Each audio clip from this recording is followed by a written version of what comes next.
Hello, everybody. Welcome to Novene C TV, and it's your girl, Novene C. Today, I have a special guest with me. His name is McCall. We will talk to him in 1 second about his great art exhibition titled A Difficult Conversation. But first, please, if you haven't done so, subscribe, like, share, and comment. If you have any words of encouragement for McCall, please put them below in the comment section.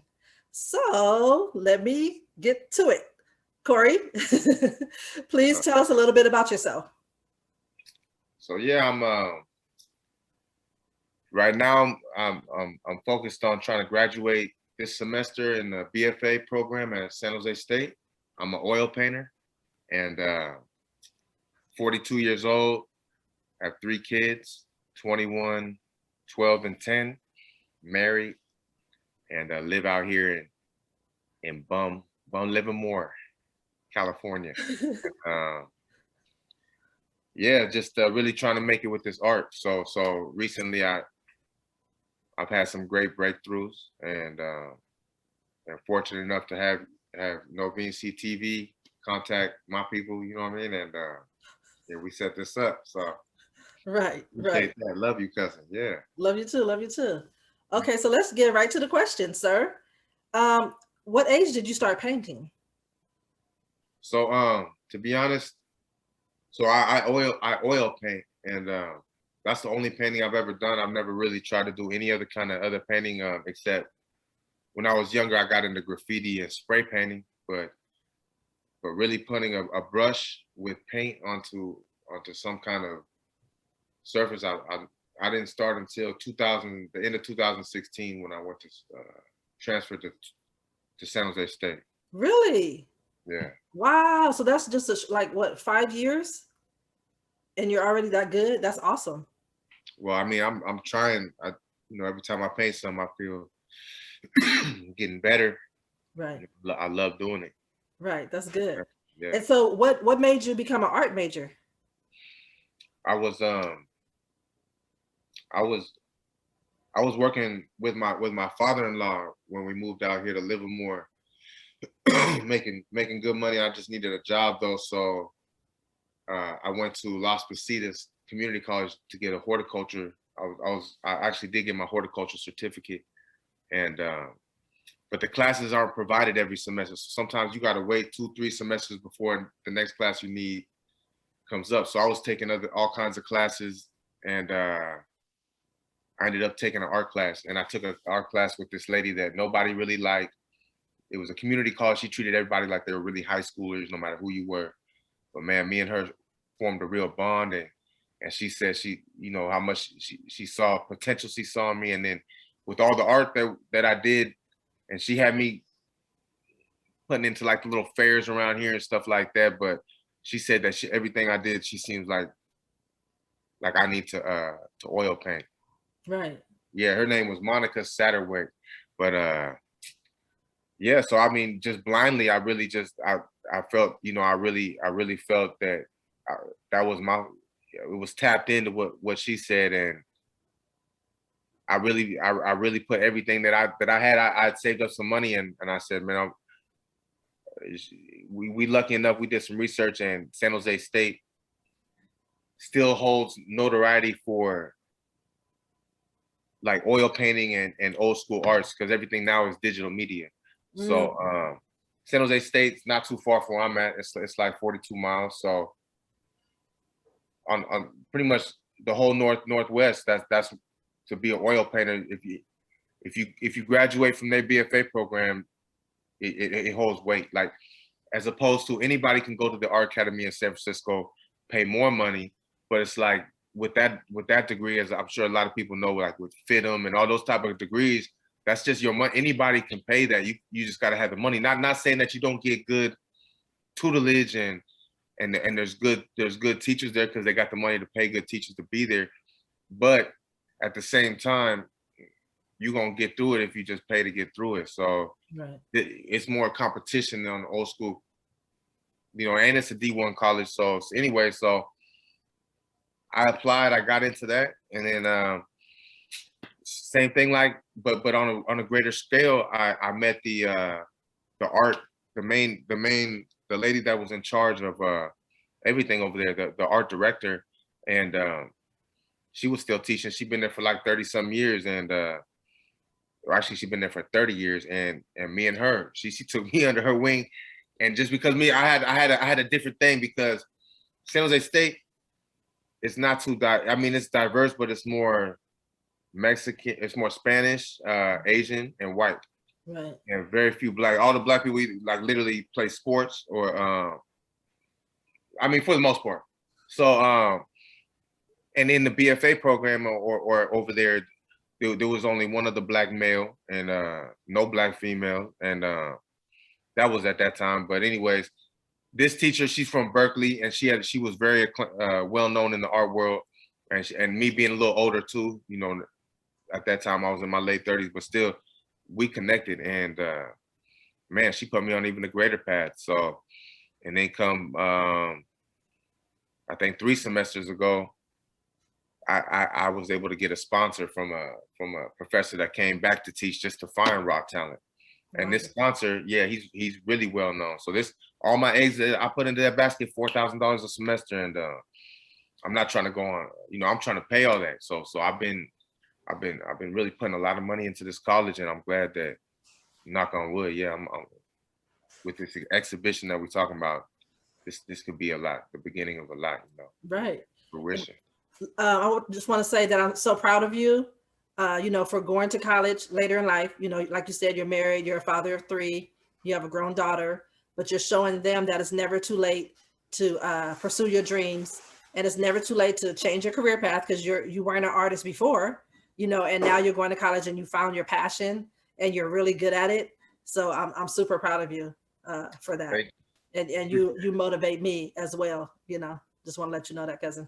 Oh man, I love But so who taught you, like, some of your paintings that you do are so, like, they have like different layers and there's like so much meaning behind it. Like, who taught you that so I give all that credit to that lady that when I went to art the San Jose State, Gail Anticall, like, she's well-known artist, and I've heard from other people, you know, subsequently when I was going out there, black people from out this way too, saying that they older people that say, tell me, you know, OG, for real, tell me like, oh man, all they want to do is abstract over there, and for sure enough, that's what she's really pushing that, because everybody, especially when it comes to oil painting, even when I first was introduced to it, like my whole, the glamour to it to me was that you could literally, there was artists that could make oil paintings look just like a photo. Right. Like really, you couldn't, you know, just wow, like magic, like that. You can't tell the difference. Right. But then come to find out, you know, that there's literally like whole provinces in China, seriously, that's all they do is oil paint. Like right now, we can go online, you know, we could take a snapshot of what's on this screen right here, you and me, whatever. Seriously, send it to them, and they're gonna send back, and we'll get it wet, guaranteed in like 3 weeks. Looking just like it, like right. Dope, like so you could do a family, like, and it's real be oil paint, and for $250, you know what I'm saying, like boom. Yeah, but that's what I'm just saying, like, it's tight that they can do this, tight that someone could do, but that's not really art, you know, like, it's not, you know what I mean, like, it's art, but it's not art. It's not like what would be in the art world. So oil painting is so much deeper than that, and that's what the abstract really teaches you, different methods, but teaches you to the abstract method of just letting that art just flow. And so I took a few of her methods, and I got based in them, where I started doing different layers of painting, and doing all the methods, and with different methods of painting, and using different paints, and it's like the more layers, you could tell more stories on the same painting. You know what I mean? Right. Yeah. Then it makes the people that's looking at it like think deeply. And like, because you have to like look at everything on there and like, oh, I didn't see that the first time. You know, even like when you look later, you'll see more things in the painting and make you think about what you were thinking about when you painted it. Right. But that's what I liked about it. And that's what like my mom used to always talk about your painting. You know, she loved your paintings and stuff. I think she's the one who like told me that you were painting, and like, did you see Corey's painting and all that stuff? And I was like, no, you know. And then I was like, oh shoot, you know, when I saw some of the stuff, I was like, he's pretty dope, you know. So that's why you know, she like I'm just trying letting you know that she really well, you know that because she I talked to you know about she it. always reached Yeah, out to me about the yeah. painting. Yeah. So what is gonna say? So anyway, let's talk about your exhibition in Redwood City, sir. Hey, yeah. So like I said, 3 semesters ago, I got this teacher. I took a class, and the teacher subsequently was just there. He said, professing. He had just come from New York, but he wanted to find raw talent. He's a well-known curator, the youngest curator ever of Prime Museum in New York, which is a real well-known museum. Like for instance, everybody that when we go out there to Europe or whatnot, you want to go see the Louvre, you go out to Italy, see the main spots uh, to see art. But when they come out here, they don't really. I guess in the art world, they don't really come to the West Coast. West Coast not too big, especially if you want as an artist get paid, because the real melting pot of the real world really is New York, especially in the art world. So people come there. That's where the biggest art, the known art museums are in New York. And I guess the youngest museum, but with the actually the largest is Prime Museum. So this guy was a curator at age 34, which is real big. And anyway, he got real big M's, and man, so he came back, and so in the BFA program, me being a Black male, the other races of people, are doing beautiful artwork, but really celebrating their heritage. Right. So I really wanted to go deep on that anyway. And I still have a chip. I'm 42 years old, but I can calm myself. I can control myself. But I was a hothead. You might know. I went to the military at a young age just because I was angry. Just because basically where I grew up, there was a lot of I was just felt like a lot of racial oppression for real. Like I was one of the only Black people out there. So and that was the 90s, and kids they just mean and shit. But that nigger word was real hot out then. So I carry that chip on my shoulder, always. So anyway, so when you have to find a focus in the BFA program. So I went with social injustice, and that's what I delved deep into. And so it just so happened that was right before all the it was a year before all that shit with Trump, and just all this chaos that's going on. But because my original plan for my BFA show, I had a much more drastic, which I'm saving, which I'm still going to use. But my BFA show is called the American Lynching Tree. This what I went deep into it, and I painted this. I got a 5 foot by 4 foot painting, and then on top of that, a 4 foot by 4 foot, and it's a tree. And the top part is branches, bottom parts is the base of the tree, the trunk, which is painted 7 stripes, but it's all with big paint work. So much paint. The top is 13 stars, and then I got 5 bodies hanging over it, 3 on one side, 2 on the other, 20-inch by, and each body is someone like that's been killed by Americans. That was the thing. So it was an American Black leader killed by Americans. So that's why it's the American Lynching Tree. So like MLK, Malcolm X, Fred Hampton,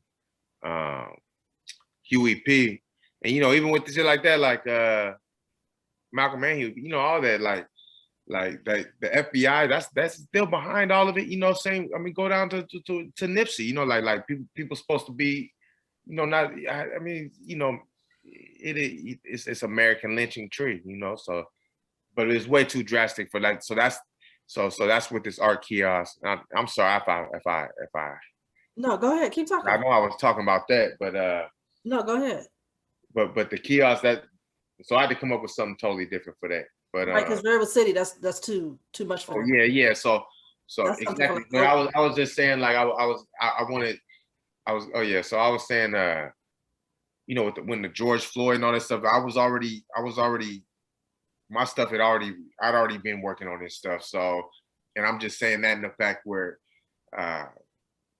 now the highlight on that, and as this guy who sponsored me said, like, he said in the next 5 years, he said, regardless, this was before Trump, this is when we was all still didn't know if Trump was gonna get reelected. He was telling me whether he get reelected, doesn't get reelected, he said, you know, in the next 5 years, whether the world get way more violent or it chill, you know, whatever. Because, you know, at that time we were feeling different than we are now. Like, it was still like we couldn't believe that it's been 4 years, and it really felt. I thought he was gonna get reelected. I couldn't believe, you know, I just didn't believe. I don't believe in this country like that. So he said, though, regardless, there's gonna be so many artists that of color that's gonna come out. And he said, that's just the way it is going to be in the art world now. He said, and the art world it's always been racist. Like, it's always been elitist. Like, you know, to this day, you watch any, like, I think just 2018, 19 with that Basquiat movie, they always, even when he brought, you know, I mean, teachers I clown passive aggressively, you know what I'm saying? Professors, like, you know, I bring up shit that I know because, you know, I've been to hell of junior colleges. You know, I'm talking about, like, I took one African-American history course at Mesa Junior College in San Diego, and that was OG dude. You know, came big white Afro, and he put, you know, I that's how I clown professors. Like, I know something, but I don't know, you know, but you know, like the one teacher, you know, they talking about art, you know, all these art classes they come in, and sometimes the Statue of Liberty come in the discussion, and I'd be like, oh, you know, that was the second statue they sent us, you know. Oh, really? I have to Google that. Oh, no, you know, because, you know, for real, the first one they sent us was a black lady with chains broke with a lamp up. You know what I mean? And then we sent it back, and then they was like, oh, and then they made a new one. So, but shit like that, you know. So yeah. So, sir, your art exhibition in Redwood City. Yeah. What is the main topic about? Oh, it's a difficult conversation, right? Right. And so what does that mean? So what that means is that's what like Black people and people of color call the talk, which is like what parents Black children have to around when the children get around adolescence, they have to give them a talk of how the not only the world, but specifically like how authority figures view Black people, and you know, especially Black males in particular, but Black people all together, and also kind of give them advice, you know, life advice on how to handle certain situations, and but also just giving that awareness really at a young age, and really puts us at an advantage too, you know, just seeing more light, but it's true. Right. So and you know, so that's and then so I related it with the 13. I depicted I painted 13 black and white portraits, 2 foot by 3 foot of Black people, men and women who have lost their lives at the hands of police. And you know, and really that's the relation to it. Right. And so what about the color photos? What are the color photos of? And then they are backed by 2 foot by 3 foot oil painted portraits of Black heroes, Black luminaries, from like Harriet Tubman to Maya Angelou, Angela Davis, Fred Hampton, yeah, Marcus Garvey, yes. Yeah, and you'll show us some of those pictures in a little while.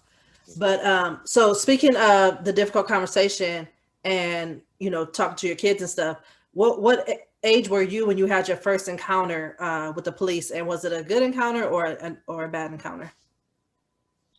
So so I was age 10, and so like I moved from Oakland to Pleasanton when I just turned age 5. I just turned 5. So anyways, it's different. And then I think I live in Pleasanton, and so for the people who don't know, you know, this area, Pleasanton is like what, a predominantly what area? Oh, still, I think now it's more like Indian and white, but back then it was all white, for sure. Just all white, maybe a little Asian, but all white. And it was like more like it was a nice little part, you know, or it's like 20 minutes outside of Oakland, it's a little tucked away. And But back then too, like that was considered East, you know, right? Like there wasn't that many people like got pushed out, like, you know, way more Livermore, everything built up East. But anyways, it's this real little elitist place, and my parents were able to get a house out there. My dad just you know, he worked for the phone company. Never no college, just work, you know. And anyway, so um, right away too, I was always discriminated against, you know, by other kids, and that was, you know, go to my parents and they couldn't really. I would want, you know, like getting called nigger, this and that, you know, by older kids, and especially when I moved to Pleasanton to stay in the same grade, it was different, I guess, Oakland, and then so my mom had to fudge my age, so I was always younger. I was a year younger than everybody in my grade. So really, like, you know, 2, 3 year older kids really be just a grade older, but just, you know, then that was the culture then, you know, and then they get it from their parents, whatever. But constantly harassed. No, I'm talking about, you know, you playing video games, Street Fighter, you whatever. I go to 7-Eleven, I get out the house, you go wherever, street straw hat you put, and I'm just sitting there killing everybody, but I got 2 kids in my ears, you know, nigger, nigger, nigger, like literally, like, you know, like at school, and I built a shell, and I, you know, I'll be angry, and anyway, so I was 10 years old, and we were having a little Mother's Day thing, and so we had people at the house, and I returned the bike to my buddy's house, and he wasn't home, so I put it in the side yard. I think that's where I must have got it, and I guess an older person, lady, must have seen me, and said a black male, some come out of the house. So I'm walking down the street, and just like, you know, just like cops or the shows, the cop comes up all dramatic, you know, tell me to get down and this and that. Gets on the back of me with the guns out, you know. Got another cop come out. 10-year-old you? Huh? The 10-year-old you. Yeah, I'm 10 years old, but I was like how my kids are, probably a little bigger than for your age, and but still I was, you But know, still, you whatever. might look 12. And I remember Buddy had the big black mustache, you know, but then another cop too, and I handcuffed me, and I'm at gunpoint. I got 2 cops, you know, I got a cop on me, you know, digging me. I remember digging me into the ground, and then only thing that saved me was I was close to a buddy's house over there that I was in the same grade, and his mom was German, like from Germany, like dad was American, but mom was a little younger, just come from Germany, but she had just come. I remember driving by, and in a little minivan, and she hopped out, and she was screaming, and she was hot, because in Germany it wasn't even, especially then, it was really like, even I think less than now, but it was really open. It was like they didn't do racism like that.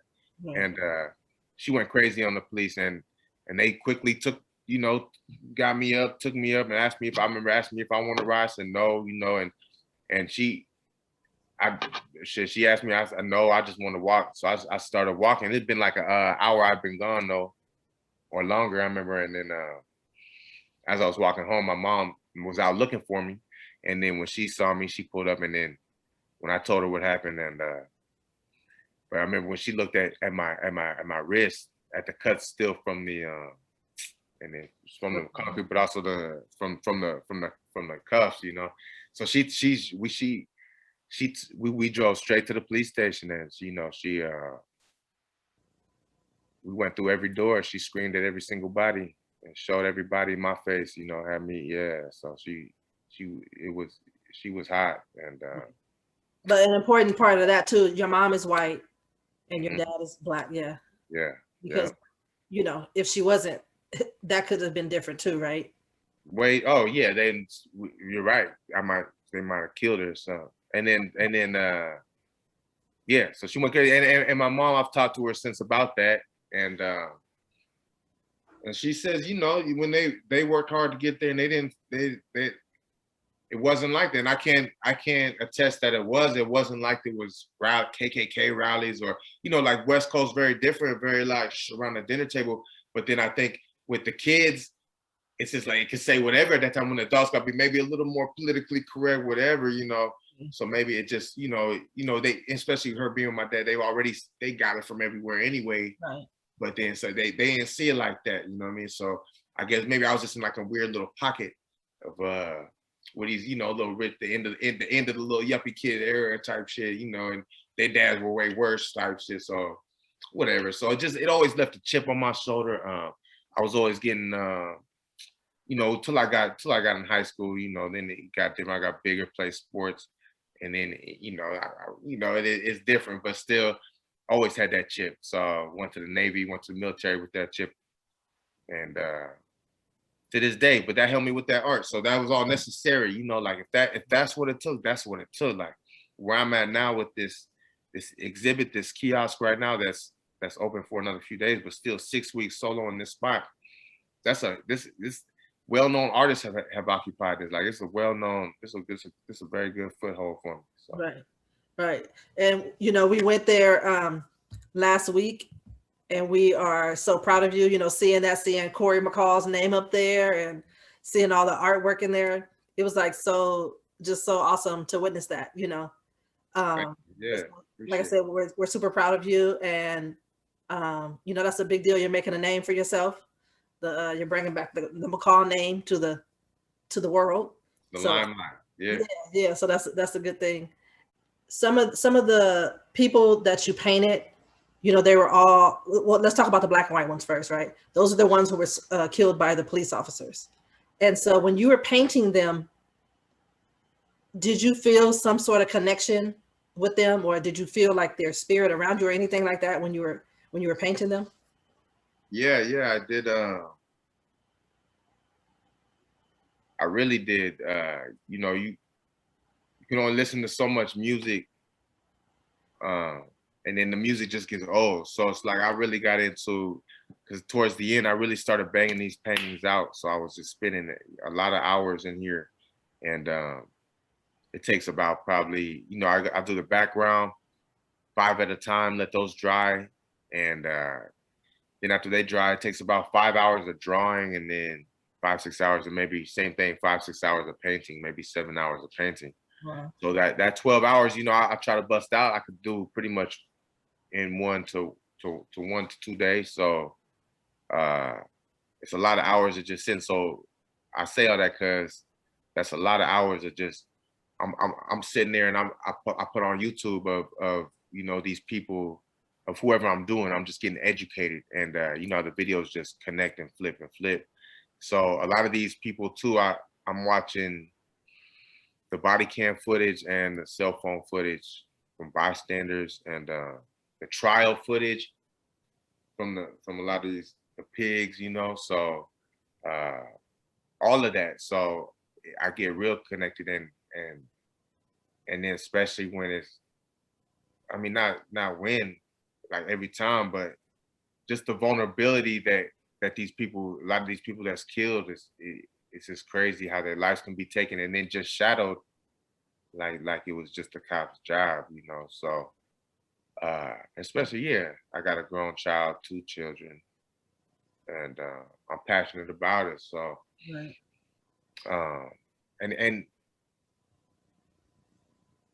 just to think that I can really, like, something in my heart really says that I can change something, you know. So like I really can, like if I can get to that where I already got the steps I keep climbing, I'm you know, I'm still going up. So that's why it's like it's still so encouraging for me to still push. And I think that's where art is so much not just the artwork at all. Like you do 100 layers, whatever, but it's the content. So it's like, and it's the mix of the two. So it's, you got to mix the art with the content, and then the relevancy. Like it's so relevant right now, you know, what I do. So I really got to capitalize and just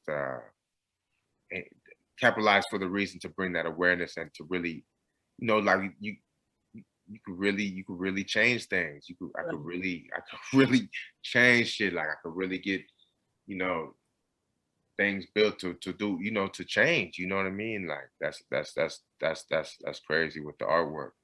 Right. So how did you feel the first time when you saw your art at the kiosk in Redwood City?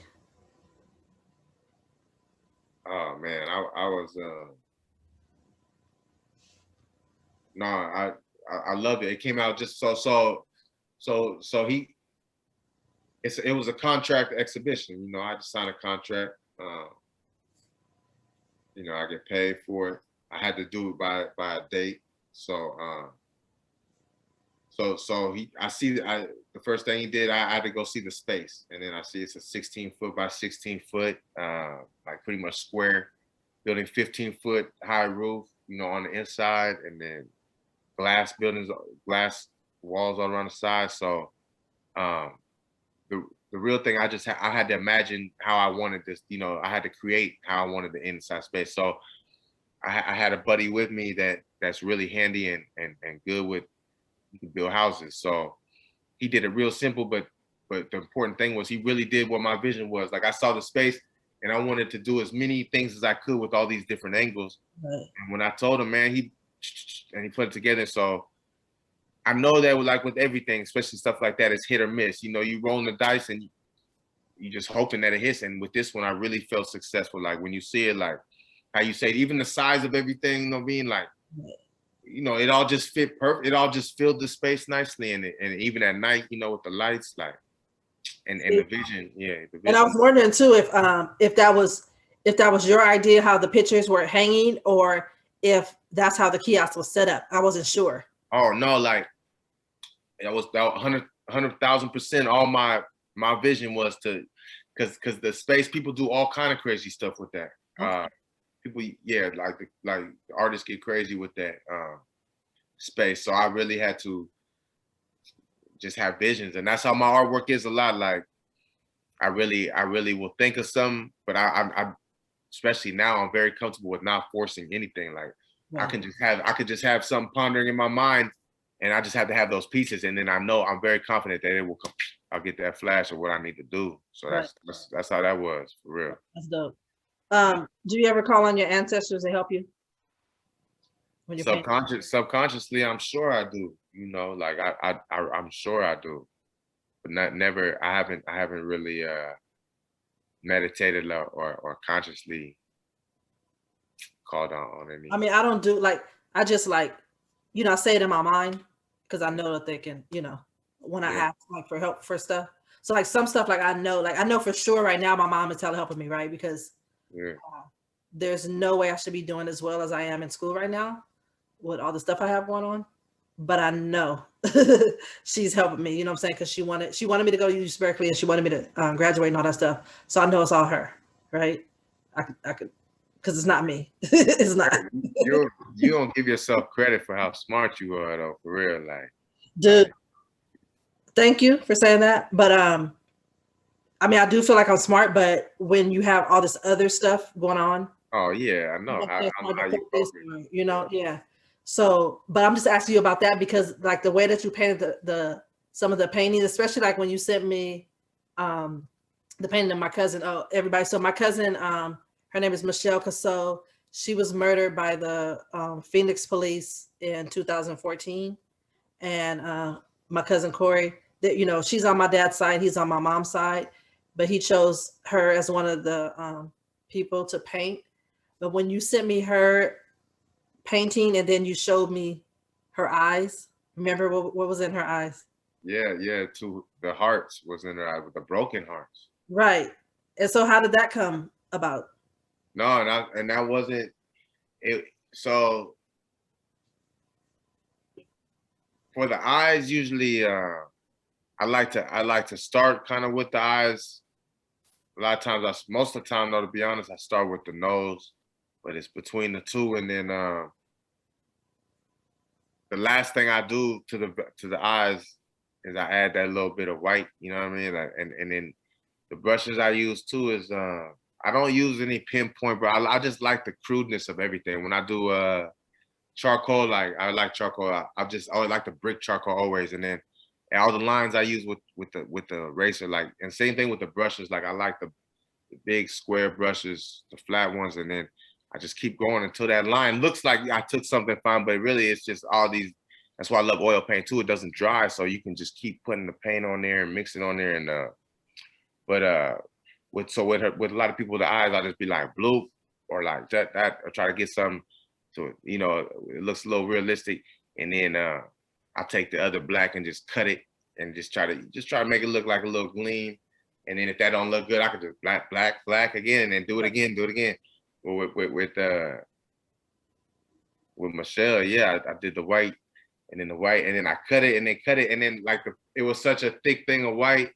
I remember on the first one and the second one, it's like when I cut it, it was like almost like a circle, but then when I cut it down, those circles just got cut perfectly down, and then it was crazy how when I looked at it again, I remember I took a picture, I was tripping, I took other pictures, like I'm getting goosebumps right now, like, and I sent it to you because it was like, yeah, it was 2 broken heart. It wasn't 1, it was 2. That was a trip. For real. That is a trip. And so that's why I was asking you too about, like, do they come to you or do the ancestors help you just because of that? Yeah, they have to, because the same thing, but I made it go. But with the first one, I noticed it, and then I helped the second one. But with Michael Brown too, like I felt it, But a lot of these people, they has to, because I feel like even with a lot of the paintings that's done of it, and you know what, like a major critique of my sponsor too, because he's made me present this to a lot of other professors' classes at this school. It's like, and he tried to blast me at the end, but then he tell me too, like it's helping me and all the shit. But he doesn't play, he's like maybe I think in his young 50s, gay Chinese dude, but he's really like, so when you got money like that. So anyway, so he'll put me at the end of class every time. So he wants me to touch up at like 90% of these paintings, go back to every one of them and just make them. Cause see, I was really busting them out. He said, "Man, really, you've done." He's seen some of my, where you could spend a lot more hours, So I could spend 3, 4, I spend a week on a painting. Right. And so yeah, I'm gonna touch a lot of them up, go back and just, but I'm just saying, these people that who got murdered, they deserve it. You know what I mean? Like, I want to make it like the best one that's made of them, each one of them. Right. Yeah. That's good. And that is good that when somebody critiques you, because he's just making you better, right? They might say it harsh, but it's like he's slapping you, but he's making you better, and he's making you perfect your craft. You know what I'm saying? So that's good. It is good. And that's good. I'm looking forward to seeing that. And I didn't realize that you can do that, with the painting that's already done. I thought it's oil's different. Like and see, I say that but like I told you too, like that's the only painting I've ever done. But it's like what everyone says, like if there's an oil painting you had on your wall now from like for real 10 years ago, 20 years ago, if it's on a canvas and you're like, man, I hate this shit. I could, we could do a whole new painting over it, like, and you would never know. Like there's Picasso's, like the Picasso that I think most people probably know, the blue guitar where he's sideways on the steps or something. But that one, when they started doing X-rays, literally, I think X-ray machines, like in the late 70s, when they, office X-ray, they was doing the X-ray machines they started doing it of old paintings, and they started trip like that Picasso one. There's like 3 paintings under it, like literally, you can visibly see 2 different portraits. You know what I mean? So that's, people really do. You could really paint over like that. Yeah. Okay. Break it down for you, like. Yeah, right. I was say school less. Let me just share something about me too, because I asked you like about your experience with police. Yeah. And so like mine being a Black female, growing up, like I was young in the 90s, for the most part, mine has always been positive, right? But like on the other side, my brother and, boyfriends and stuff like that has been different, because like I would notice, like we'll be driving down the street, and then like say if we're driving and then the police is coming this way and then they flip a U-turn. Yeah. That's when they get so scared. And I used to be like, why are you scared when like you have a license, you have, what I'm saying, insurance, like what is the problem, right? And so, but then later I saw the difference, like my encounter with the police and then theirs is totally different. Like the police will be nice to me if they see me or whatever, for the most part. But with them, they treat them different. But back then in Vallejo, they weren't killing us, you know what I'm saying? Because like my brother, he used to go on high speed chase and everything with the police, but they would chase them. And even like if he ran from the police, they would physically chase him. They wouldn't be shooting at him. If they didn't catch you, they're not going to shoot you back then. Right. But now Vallejo police, it's different. but I just feel like sometimes that, like, this is my opinion. I feel like if you're going to be a police officer in a city, especially like when it's predominantly Black, or whatever culture, right? Like you should know that culture, right? So my thinking is, say like if I grew up in Napa or fucking where you grew up, you know what I'm saying? And then I said, oh, I want to be a police officer. They shouldn't throw me if I'm white into like Oakland or Vallejo. You know what I'm saying? If I haven't experienced that culture, and because they're not gonna know, like, say like if I'm talking saying da, da, da, they're not gonna know like, oh, she's just talking, but she's not a threat. You know what I'm saying? Because then they think anything is a threat. Yeah. Because they haven't been exposed to that culture. And so that's one of the things that I do not like.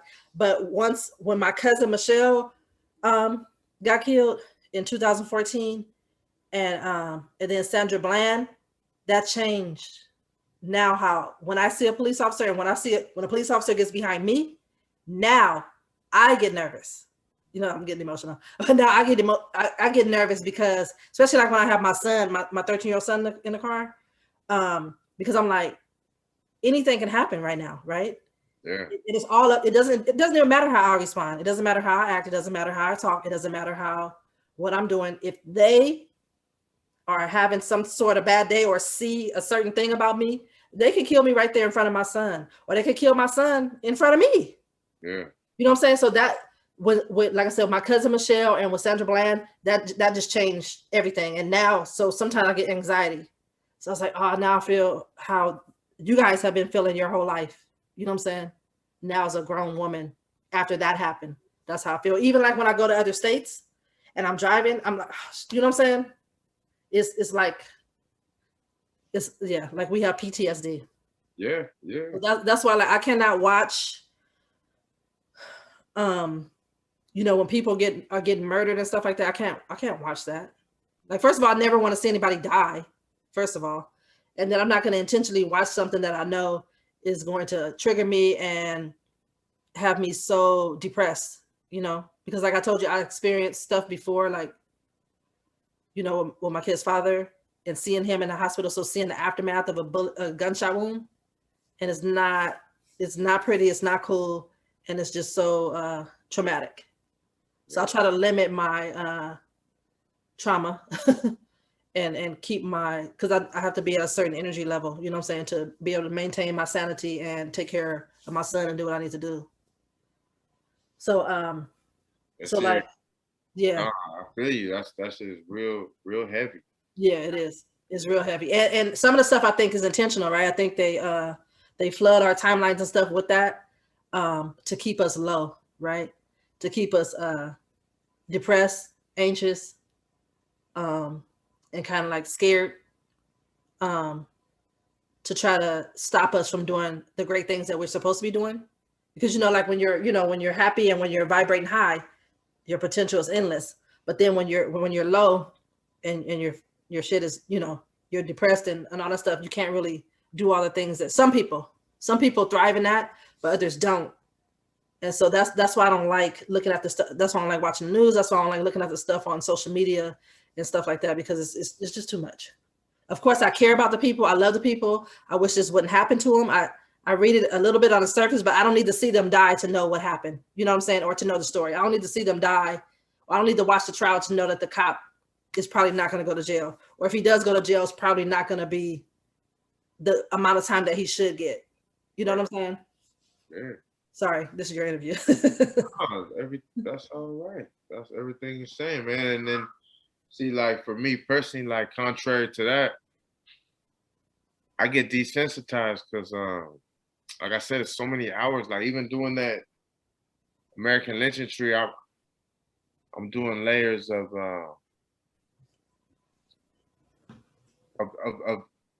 layers behind the paintings of the bodies, and it's just like I don't just make up things. Everything I do pretty much is image based. So there's so much shit that we never were taught ever, and still not in the curriculum. And that I've learned so much just in these, past few years, just doing this, my own research through Google and through everything that's available on the internet. So like,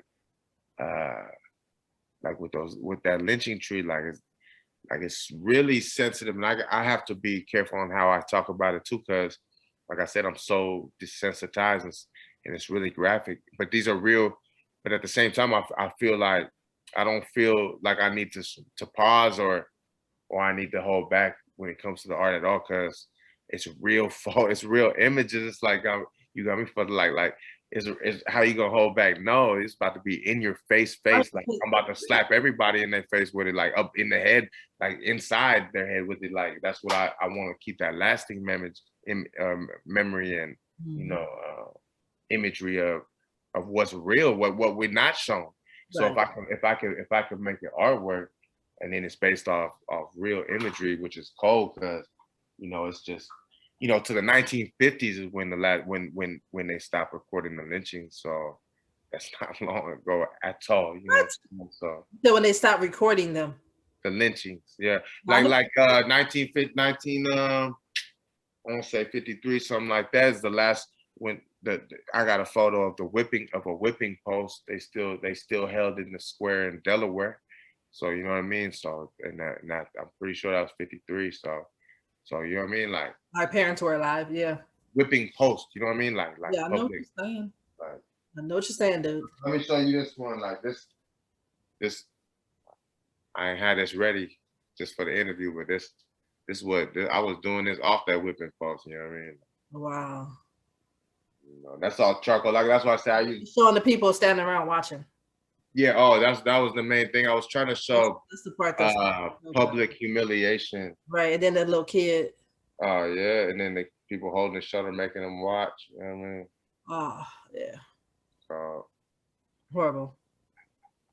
But that looks really good, but it's horrible. horrible.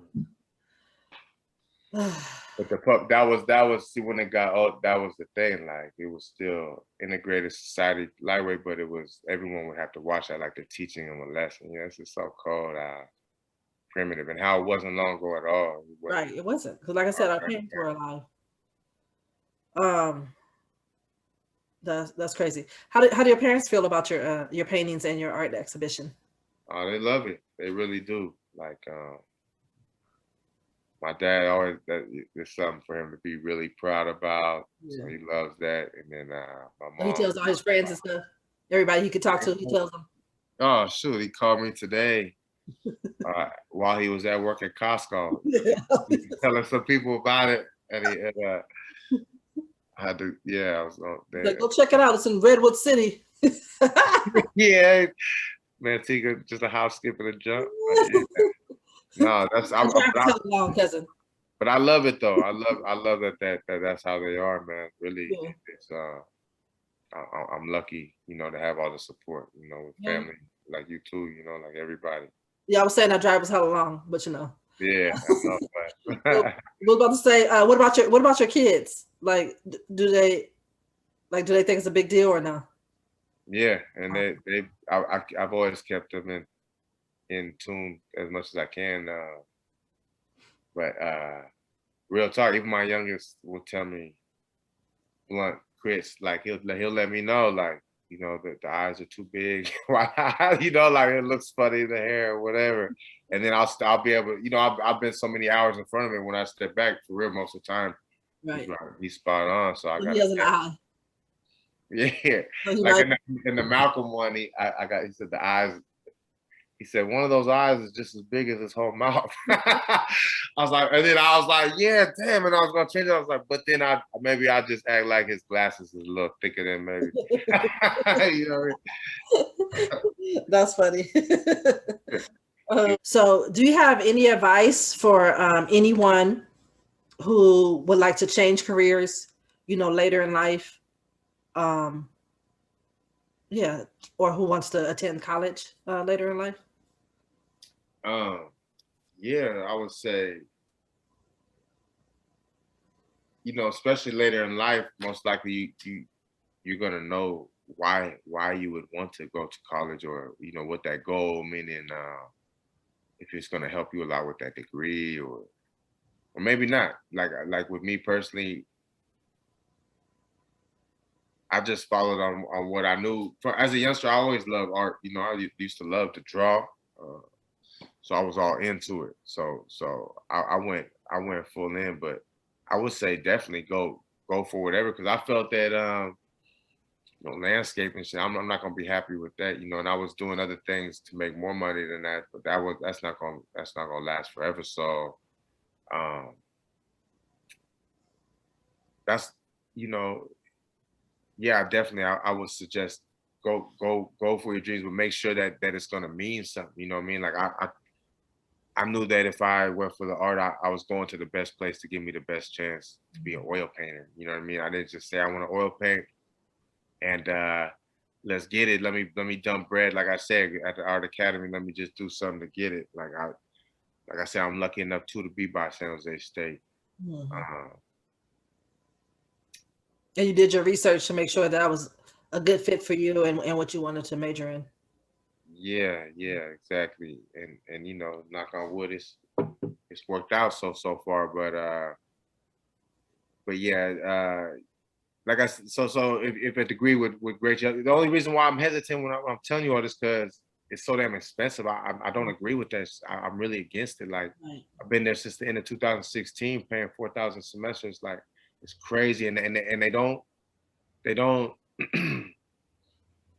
it still comes down to individual people for real. Like I've met people at Las Positas that's just as much or even more caring for what I'm going through and helpful for me, rather than especially me being older. I'm not no 17, 18-year-old kid that grew up with the blue screen face, looking like with the blue, you know what I'm saying? Like know how to do all this shit. Like I'm not doing any of that, and I don't want to. Like I want you. I'm still thinking you.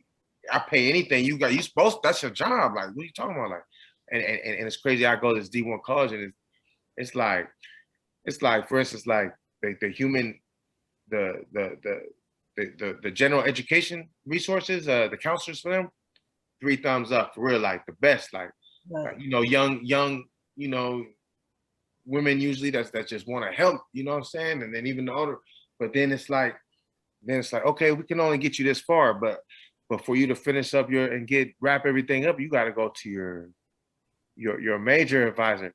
Oh, okay.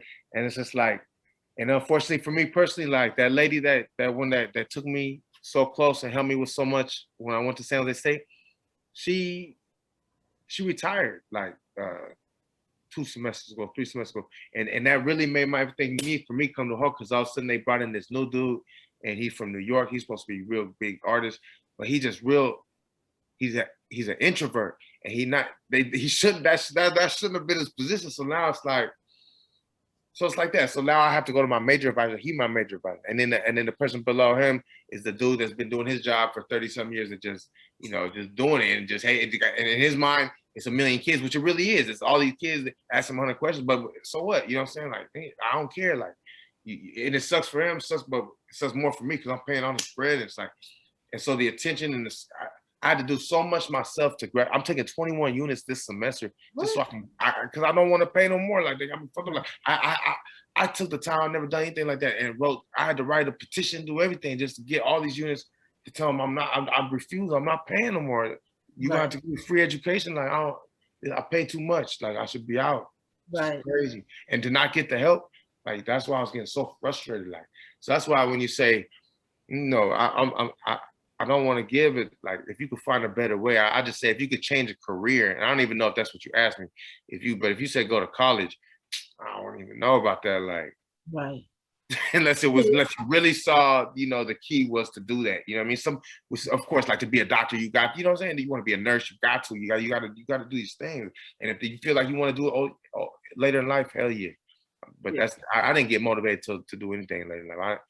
I hate school. Like I never thought I'd go to school. Now I'm gonna be the only one in my family with a bachelor's. You know what I mean? That's good. Not in my family here. My wife got a master's, but your wife got a master's. Go ahead. My parents and whatever is though. Yeah. That's good. That's good. You're gonna be the first one, not the only one. Yeah, not the only one. It's not too late for anybody. But see, my experience and your experience are different, right? So, like mine, I went to junior college at first, and then transferred to UC Berkeley.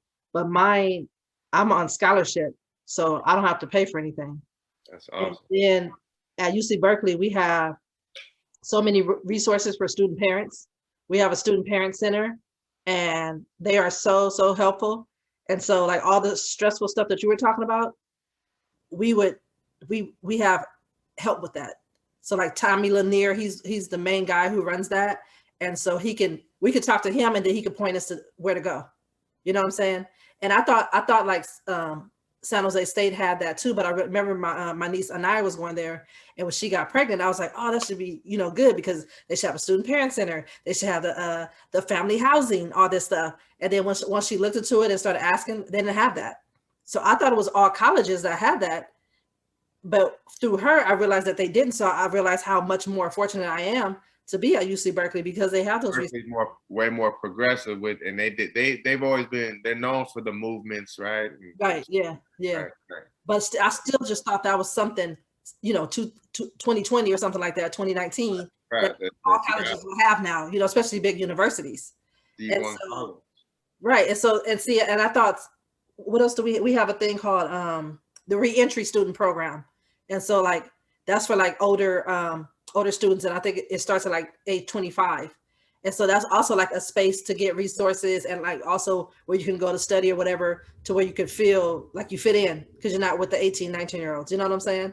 You're with older, more mature people. And so we have those spaces at our school, and even now virtually, since we're online. And so that helps us and makes our stuff less stressful. But I saw like how you were super you know, stressed about it. And that's unfortunate that they don't have that everywhere.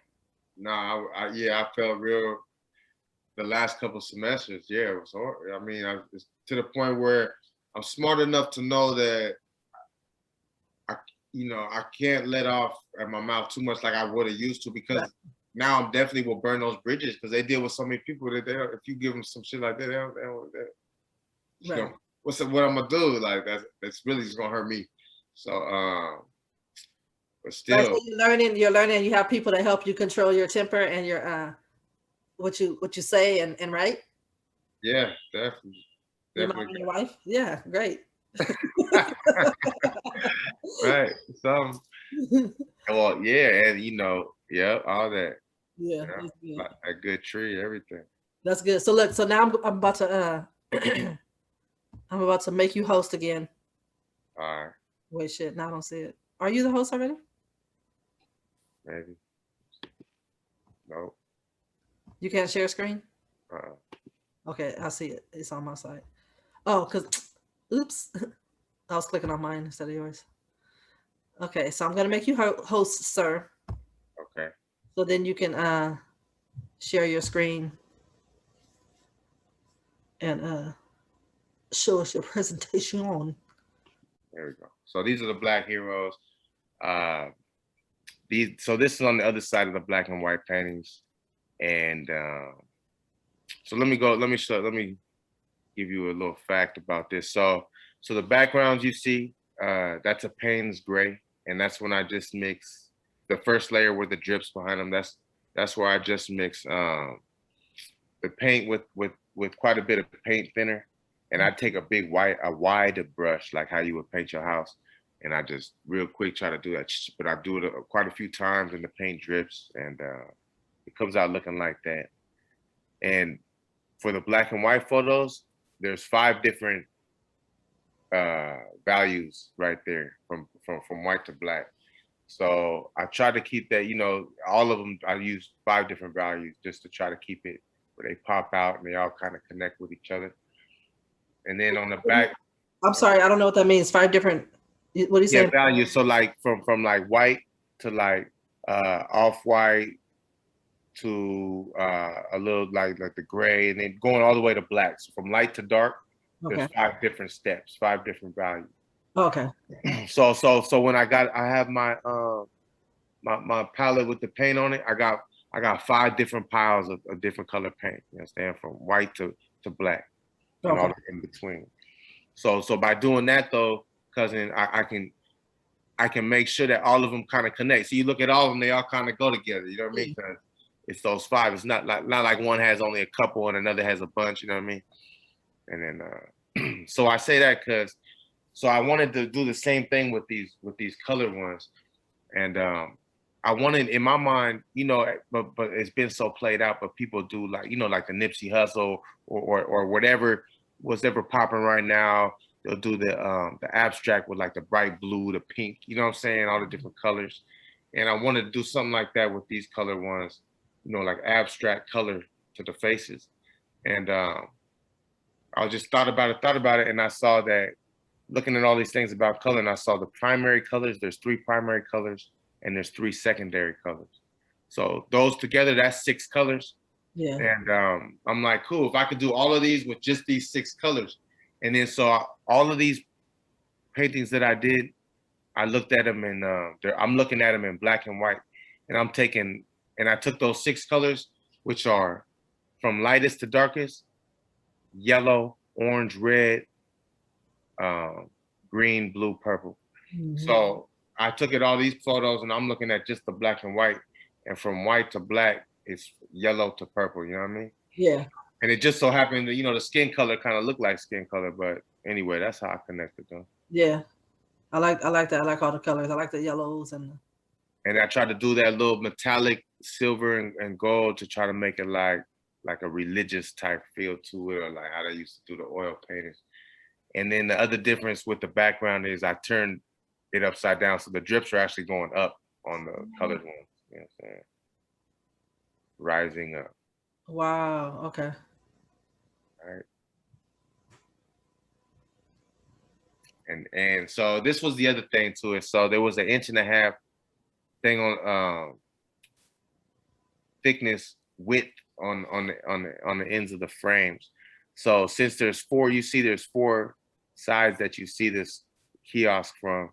One side being the least important, where you see those people back there, to where the vision is least important. You really got to go up there to look at it. But the other 3 sides is one side you see the black and whites, other side you see the colors. But from the side across the street, I wanted to make it where you see something visible too. So since there's 13 frames, because there's 26 portraits, I made that like a flag. So 13 stripes, 13 stars.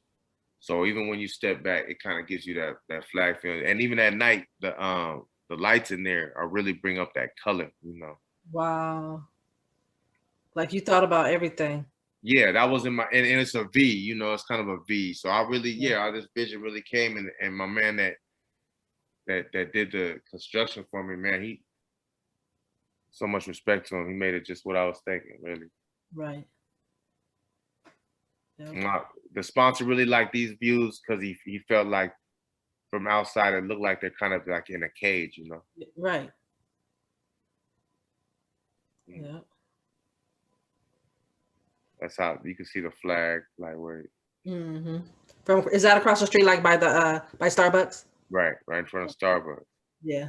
So this is the address where you can go check it out, but you only have a couple days because the last day is what? April 11th. April 11th. Yeah, till midnight. I'm gonna take it down late. Okay. So if anybody is in the area and they want to go check out some great artwork, go out there to Redwood City. This right here, out of all the paintings, I think this is my favorite. The Michael Brown one. Yeah. And the background being red, white, blue. Yeah. Born days, the day they were slain.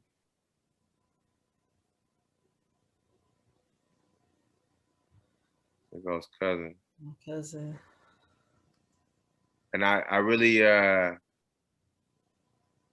used her. I picked this background for her first because this was the most unique background. I put the most just paint thinner, and it just and it keeps working when you do that with the paint thinner. It just keeps eating the paint. So up close, it looks pretty crazy, like the designs it makes all by itself. Yeah.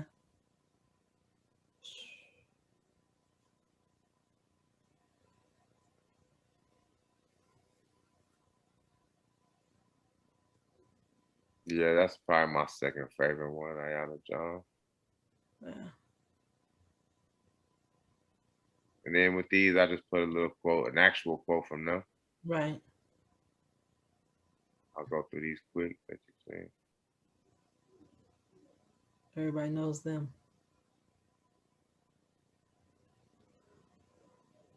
I love that one. Yeah, I like Brad Cook. And then I even just doing this, you know, I saw his real speeches, and you know, like you recognize this maybe from the Bob Marley. He really idolized this. He really idolized Marcus Garvey, but especially this quote. You know what I mean? Hmm.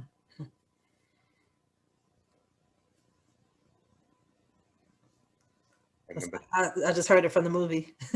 You can kill Oh, that's what I said. yeah. The way dude was doing his accent was pretty good. I really like this. Like, so I really gained a lot of respect for James Baldwin. I never knew nothing about him, but just man, like that dude is so. Have you studied him at all? Or I just know he's the one who wrote the autobiography of Malcolm X, right? Is he uh, he's a journalist. I don't know if he wrote that. let me I see. know he wrote "I Am Not Your Negro," which is on Netflix now, but you should watch that. Like, but he's got once you start watching, he's got so many. So he's from Harlem, yeah, gay black dude, and left. I think he got the opportunity to be shipped out to he had some family out in France when he was like 11 or something, and then around like the 60s when Malcolm and Martin real big out here in the States. He was you know in his getting in his 20s, and he felt so guilty that he wasn't out here with them because he was a real good journalist out there, a great writer. And so man, he came out here and he was so connected emotionally with the plight that was going on. Right. And dude is just an amazing man. Like it's fascinating. But because he had that European accent, you know what I mean? Like he was a dude, like it was perfect. Like it's just the way Faye do. Like it was perfect time when he come back because he was allowed to speak in front of at NYU in front of all white, you know, people like because they accept him because of how he sounded. But he was so damn smart they couldn't say shit to bro. Like ooh yeah, James Baldwin, that's the man. Yeah. I mixed him up with Alex Haley. My bad. But I remember seeing him like speak on some like documentaries or something like that. Mm-hmm. Yeah. Yeah, he spoke a heck of times too with Maya Angelou. He real. Yeah. So that's it. Corey McCall. All right. Yeah. Very good. Very good. Thank you. Just stop sharing. Okay, cool. Yeah, that was really good, cousin. Uh, I think we answered all of the questions. Oh, but one thing I ask that I allow all my guests on Novene CTV is for you to ask me a question. So is there any question that you have that you would like to ask me? Yeah. Honestly, what inspired this TV station, and also what's the like if you had like a because I'm sorry I'm ignorant to it, but like what's a shooting goal, like what's something that could be the right person might see it, or is this really just for self, or is it because it seems pretty dang professional, you know what I mean, like you got it. No, this shit is lit. I've seen the other episodes, so that's why I see it seems like you're reaching for or you're headed in a direction, right?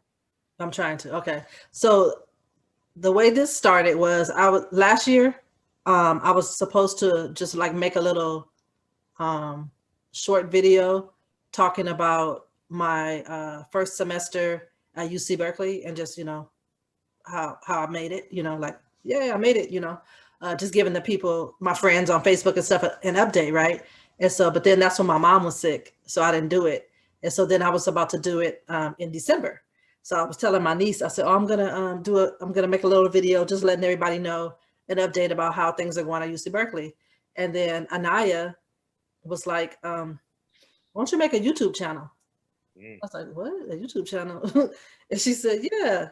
And I was like, what do I have to talk about, right? Because I feel like my life is boring. Like, and it's just like, and then we started, talking about different things. And then like when I said, "Oh, that sounds pretty good," right?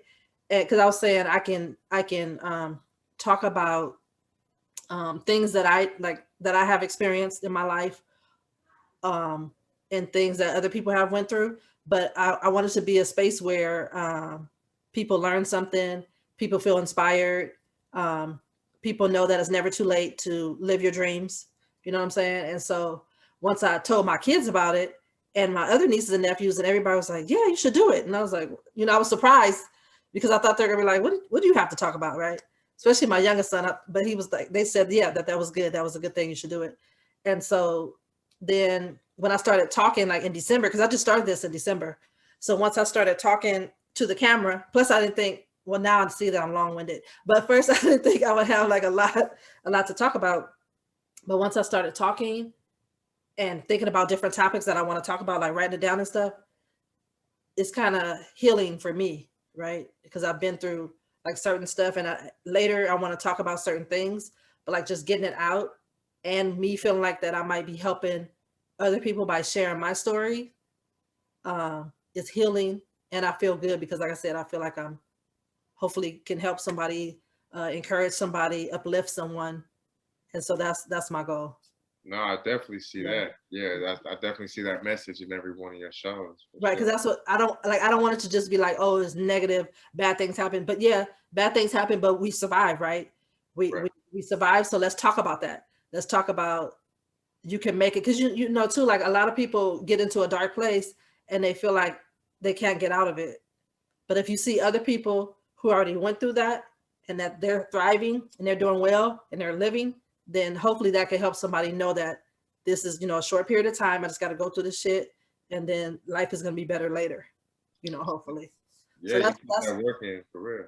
thank you. Thank you. Thank you. I appreciate it. I appreciate it. Uh, one of the things that motivated me a lot, like when I started looking around at my family members, my friends who I'm around the most, who range from mid 30s to 50, right? And I started seeing a common theme with us, right? So I'm seeing that, like you, Corey, you went to college, uh, became an artist later in life, right? Our cousin Mario